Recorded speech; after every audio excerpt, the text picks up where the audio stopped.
Sa ibang balita, pagtatanim ng palay ng mga magsasaka sa Dagupan City hindi pa nasisimulan dahil pa rin sa nararanasang matinding init ng panahon. Silipin sa report.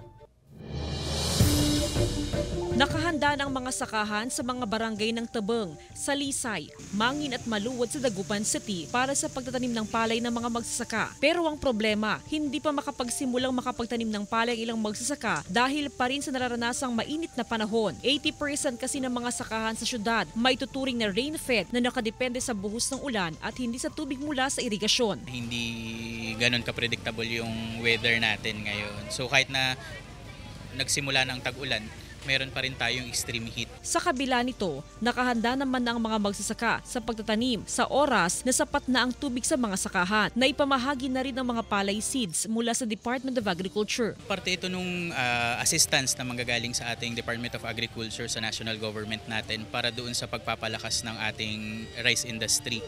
Malaking tulong ito sa magsasaka kasi magandang klase itong binibigay na binhi. Inaasahang sa unang linggo ng Hulyo ay makapagsimula ng magtanim ng palay sa Dagupan City. Kasama si Jing Dakanay, Jasmine Gabriel Galban, One North Central Luzon.